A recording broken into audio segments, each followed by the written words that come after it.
Good morning. Hello, good morning. My name is Craig Pruitt, And I'm Latoya Pruitt.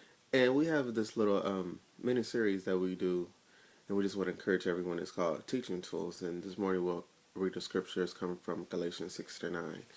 I'm reading it for you, and it says, "Let us not grow weary while doing good, for in due season we will reap, and we will not lose heart." I like it how it says in the Message Bible. It says, "If we do not give up, if we do not lose heart."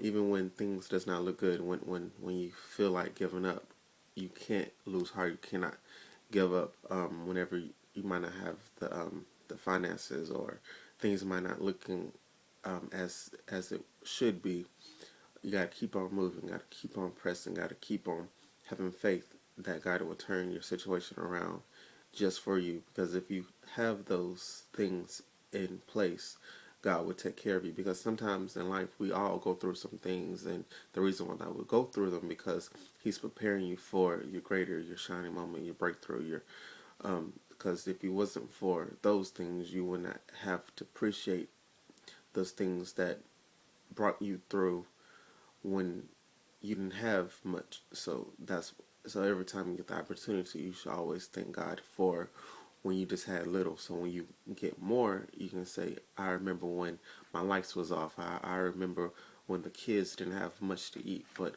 I had to go through some things to appreciate myself, and then I can praise God just for just being Him." Yes. And also, I can play off of that on not growing weary.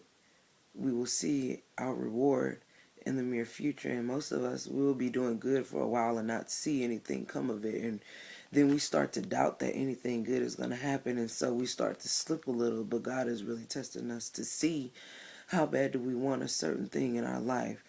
If it's a house that you're striving to buy and you notice that some years have passed and you have yet to get that dream house that you've always wanted, well, it's just saying that you keep working harder, because the harder that you work to get it through God, He's going to make sure that you keep it, and you won't have to struggle and try to fight to keep something that you got.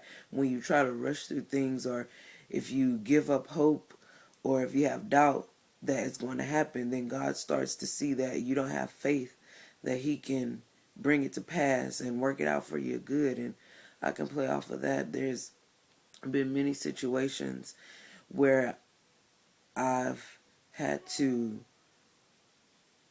to ask God to give me the strength to go through some things. I've There's been plenty of times where I felt like giving up, because I felt like I have been doing good, or I have been sticking to um this certain way of doing something. Well, of course, through God's way, and I have been trying to keep a straight composure even when things have gotten rough for me. And sometimes I've thought to myself, like, man, what am I doing wrong? I'm doing what I'm supposed to do. Why haven't I seen this result come about yet? But then I had to sit back and think to myself, like, if I keep saying these things and doubting, then I'm not showing God any favor, and I'm showing Him that I don't believe